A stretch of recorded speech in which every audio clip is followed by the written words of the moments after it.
வணக்கம், நான் டாக்டர் மைதிலி. இன்னைக்கு நிகழ்ச்சியில் இரிட்டபிள் பவல் சிண்ட்ரோம் அப்படின்னு சொல்லக்கூடிய முக்கியமான ஒரு நோய் பாதிப்பு, ஷார்ட் ஃபார்மில் பார்த்தீங்கன்னா இதை ஐபிஎஸ் அப்படின்னு சொல்லுவாங்க. இந்த பாதிப்பு இருக்கிறவங்க எந்தெந்த உணவுகளை கண்டிப்பாக உங்கள் அன்றாட உணவில் சேர்க்கணும், அதே சமயம் எந்த உணவுகள்லாம் சாப்பிடாம கண்டிப்பாக தவிர்க்கணுன்றதை பற்றியும் இன்னைக்கு நான் நிகழ்ச்சியில் தெளிவாக சொல்கிறேன். அதுக்கு முன்னாடி இந்த ஐபிஎஸ் அப்படின்னு சொல்லக்கூடிய இரிட்டபிள் பவல் சிண்ட்ரோம் பேரே கேட்குறதுக்கு கொஞ்சம் வித்தியாசமாக இருக்கு இல்லையா? உங்களில் ஒரு சில பேருக்கு இந்த நோய் பாதிப்பு இருக்கலாம், ஆனால் இதுதான் இரிட்டபிள் பவல் சிண்ட்ரோம் அப்படின்ற நோயின்னு நிறைய பேர் சரியான விதத்தில் டயக்னோசிஸ் பண்ணாமல் சாதாரணமான ஒரு கேஸ்ட்ரைட்டிஸ், அதாவது செரிமானம் சம்மந்தப்பட்ட அஜீரண பிரச்சனை தான் தனக்கு வந்திருக்குன்னு நினைத்து பேண்டப்ரசோலோ இல்லை ராபிப்ரசோல் மாதிரியான கேட்டகரி மாத்திரைகளை தொடர்ச்சியாக எடுத்துகிட்டே இருப்பீங்க. இந்த இரிட்டபிள் பவல் சிண்ட்ரோம் நோய் பாதிப்பு உங்களுக்கு இருக்குது அப்படின்றத நீங்கள் எப்படி கண்டுபிடிக்கலாம்னு கேட்டிங்கன்னா, இதோட அறிகுறிகளை வைத்து தான் கண்டுபிடிக்க முடியும். இதோட சிம்டம்ஸ் என்னன்றதை பற்றி நான் முதல்ல சொல்லிடுறேன். அதுக்கப்புறம் இந்த நோய் பாதிப்பு இருக்கிறவங்க என்ன மாதிரியான உணவு முறை நீங்கள் எடுத்துக்கலான்றதை பற்றியும் நான் சொல்கிறேன்.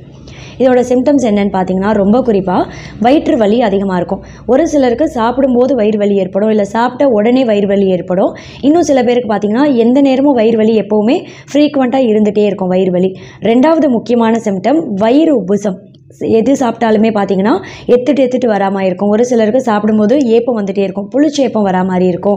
வயிறு உப்புசம் சம்மந்தப்பட்ட செரிமானம் சம்மந்தப்பட்ட அஜீரண பிரச்சனையெல்லாம் அளவுக்கு அதிகமாக அடிக்கடி இருந்துகிட்டே இருக்கும். மூணாவது ரொம்ப முக்கியமான இந்த இரிட்டபிள் பவல் சிண்ட்ரோம் நோய் பாதிப்போட முக்கியமான ஒரு அறிகுறி, இதை வைத்தே நீங்கள் கண்டுபிடிச்சிடலாம் தனக்கு வந்திருக்கிறது ஐபிஎஸ் தானா அப்படின்னு. என்ன அறிகுறின்னு கேட்டிங்கன்னா, சாப்பாடு சாப்பிடும்போதே மோஷன் வரா மாதிரியான ஒரு உணர்வு இருக்கலாம். அப்படி இல்லைன்னா சாப்பாடு சாப்பிட்டு முடித்த உடனே பார்த்தீங்கன்னா மோஷன் போயிடுவாங்க. ஒன்று மோஷன் போயிடுவாங்க, அப்படி இல்லைன்னா மோஷன் வரா மாதிரியான ஒரு உணர்வு சாப்பிடும்போது இல்லை சாப்பிட்டு முடித்த உடனே பார்த்தீங்கன்னா அளவுக்கு அதிகமாக இருக்கும். ஒரு சில பேர் ஒரு நாளைக்கு பார்த்தீங்கன்னா 4 வாட்டி இல்லை 5 வாட்டி கூட மோஷன் பாஸ் அவுட் பண்ணிகிட்டே இருப்பாங்க. இது இந்த இரிட்டபிள் பவல் சிண்ட்ரோம் நோய் பாதிப்போட முக்கியமான ஒரு சிம்டம். அதுவே இன்னும் ஒரு சிலருக்கு பார்த்தீங்கன்னா 4 நாட்கள் இல்லை 5 நாட்களுக்கு ஒரு தடவை தான் மோஷன் ஸ்டூல்ஸே பாஸ் அவுட் பண்ணுவாங்க. கான்ஸ்டிபேஷன் அப்படின்னு சொல்லக்கூடிய மலச்சிக்கல் ரொம்ப தீவிரமாக இருக்கும். இதுவும் பார்த்தீங்கன்னா இரிட்டபிள் பவல் சிண்ட்ரோமோட முக்கியமான ஒரு அறிகுறி. இதுவே ஒரு சிலருக்கு பார்த்தீங்கன்னா ஒரு நாள் சாப்பிட்ட உடனே மோஷன் போவாங்க, ஒரு நாளைக்கு பேதி ஆகும், வயிற்றுப்போக்கு அளவுக்கு அதிகமாக இருக்கும். அடுத்த ஒரு 2-3 நாட்களுக்கு கான்ஸ்டிபேஷன் அப்படின்னு சொல்லக்கூடிய மலச்சிக்கல், இப்படி மாறி மாறி வயிற்றுப்போக்கு மலச்சிக்கல் ரெண்டுமே மாறி மாறி ஏற்படலாம். இந்த நோய் பாதிப்பு இருக்கிறவங்களுக்கு கொலோனோஸ்கோப்பியோ எண்டோஸ்கோப்பியோ நீங்கள் என்ன டெஸ்ட் எடுத்து பார்த்தாலும் எல்லாமே நார்மலாக தான் இருக்கும். இதுதான் ஐபிஎஸ் அப்படின்னு சொல்லுவோம், அதாவது இரிட்டபிள் பவல் சிண்ட்ரோம். இதில் 3 கேட்டகரி இருக்குது, 3 வகை இருக்குது. இந்த 3 டைப்பில் முதல் டைப் என்னன்னு பார்த்தீங்கன்னா IBS D. D for diarrhoea, அதாவது வயிற்றுப்போக்கு. நான் சொன்ன மாதிரி சாப்பிட்ட உடனே மோஷன் வரா மாதிரி இருக்கும், இல்லை சாப்பாடு அதாவது காலை உணவாக இருக்கட்டும், மதிய உணவு இல்லை இரவு உணவுன்னு நீங்கள் சாதாரணமாகவே ஏதோ ஒரு இன்பிட்வீன் டைம் ஸ்நாக்ஸ் சாப்பிட்றீங்க அப்படின்னா கூட சாப்பிடும்போதே மோஷன் வரா மாதிரி ஒரு உணர்வு இருக்கும், இல்லை சாப்பிட்ட உடனே மோஷன் போயிடுவாங்க. இது ஐபிஎஸ் டி அப்படின்னு சொல்லுவோம். அதுவே ஐபிஎஸ் சின்னு சொல்லுவோம், செகண்ட் கேட்டகரி. இது பார்த்தீங்கன்னா கான்ஸ்டிபேஷன், சி ஃபார் கான்ஸ்டிபேஷன், மலச்சிக்கல் தீவிரமாக இருக்கும். மூணாவது முக்கியமான வகை ஐபிஎஸ் எம்னு சொல்லுவோம், எம் ஃபார் மிக்ஸ்டு, அதாவது கான்ஸ்டிபேஷன் அண்ட் டயேரியா ரெண்டுமே மாறி மாறி இருக்கும். இந்த இரிட்டபிள் பவல் சிண்ட்ரோம் நோய் பாதிப்பு இருக்கிறவங்க என்ன மாதிரி உணவுகள் எடுத்துக்கலான்றதை பற்றி இப்போ நான் நிகழ்ச்சியில் சொல்கிறேன். முதல்ல நீங்கள் இந்த நோய் பாதிப்பு இருக்குது அப்படின்னும் போது ஒரு சில முக்கியமான உணவுகள், அதாவது ஒலிகோசாக்கரைடு அதிகமாக இருக்கக்கூடிய உணவுகளை கண்டிப்பாக சாப்பிடாம தவிர்க்கணும். இப்போ எந்தெந்த உணவுகளை கண்டிப்பாக நீங்கள் தவிர்க்கணும்னு கேட்டிங்கன்னா, முதல்ல ஒலிகோசாக்கரைடு அதிகமாக இருக்கக்கூடிய பால் அப்படின்றது நீங்கள் பசும்பால் மட்டும் கிடையாது, பால் கொண்டு தயாரிக்கப்படுற டைரி ப்ராடக்ட்ஸ் எல்லாமே, அதாவது சீஸ் சாப்பிடக்கூடாது, பன்னீர் சாப்பிடக்கூடாது. இப்படி பால் சேர்ந்த உணவுகள் கண்டிப்பாக உங்கள் அன்றாட உணவில் சேர்க்கவே கூடாது, கம்ப்ளீட்டாக தவிர்க்கணும். அடுத்து ரெண்டாவது அவரைக்காய் சாப்பிடக்கூடாது. அவரை வகையை சேர்ந்த உணவுகள், அதாவது பட்டாணி, கொண்டக்கடலை இதெல்லாமும் சாப்பிடாமல் தவிர்க்கிறது உங்கள் ஆரோக்கியத்துக்கு நல்லது. கொண்டக்கடலை ஹெல்த்தின்ட்டு வேக வைத்து இந்த நோய் பாதிப்பு இருக்கிறவங்க சாப்பிட்ருவாங்க ஸ்நாக்ஸ் மாதிரி, ஆனால் கொண்டக்கடலையே நீங்கள் கம்ப்ளீட்டாக தவிர்க்கிறது இந்த நோய் தீவிரத்தை அதிகப்படுத்தாமல் தடுக்க முடியும். அடுத்து மூணாவது முக்கியமானது பார்த்தீங்கன்னா, எந்தெந்த காய்கறிகள் சாப்பிடாமல் தவிர்க்கணும்னா, முட்டைகோஸ்ன்னு சொல்லக்கூடிய கேபேஜ், காலிஃப்ளவர், மஷ்ரூம் இதெல்லாம் சாப்பிடாமல் தவிர்க்கலாம்.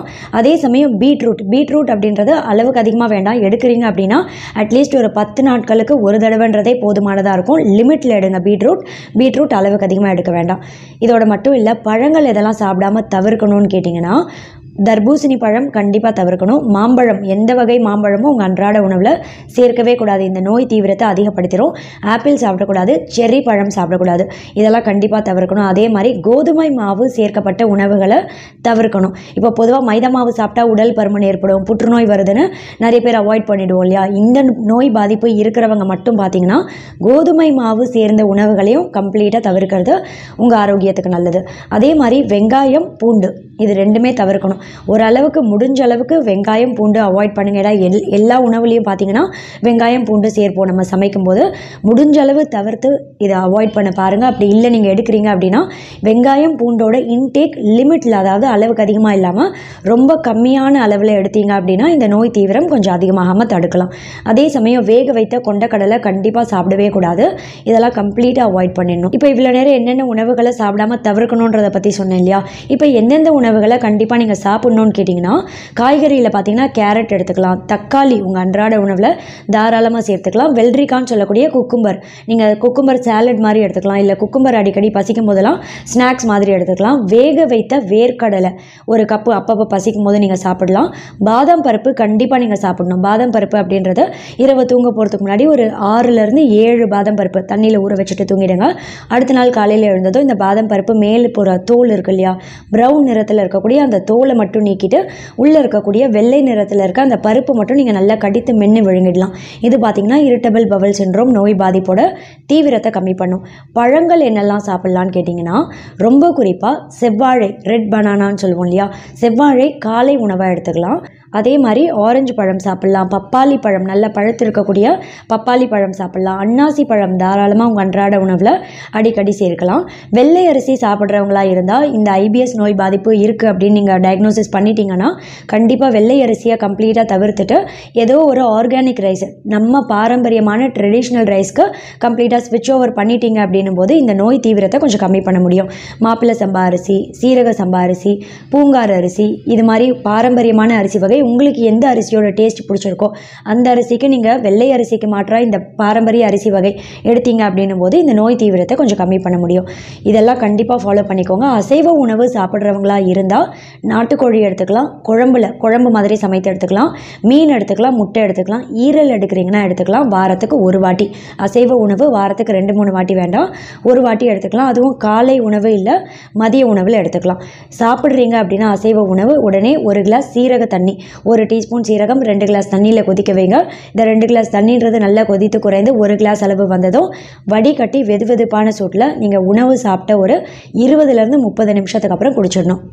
ரொம்ப குறிப்பாக பார்த்தீங்கன்னா சோயாபீன், கிட்னி பீன் இது ரெண்டுமே சாப்பிடாம தவிர்க்கிறது உங்கள் ஆரோக்கியத்துக்கு ரொம்பவே நல்லது. ஏன்னா ஐபிஎஸ் நோய் பாதிப்போட தீவிரத்தை இந்த சோயாபீன், கிட்னி பீன் ரெண்டுமே அதிகப்படுத்திடும். தேங்க்யூ. இந்த தகவல் உங்களுக்கு பிடிச்சிருந்தா லைக் பண்ணுங்க, உங்க ஃப்ரெண்ட்ஸுக்கு ஷேர் பண்ணுங்க, மறக்காம எங்க சேனலுக்கு சப்ஸ்கிரைப் பண்ணுங்க.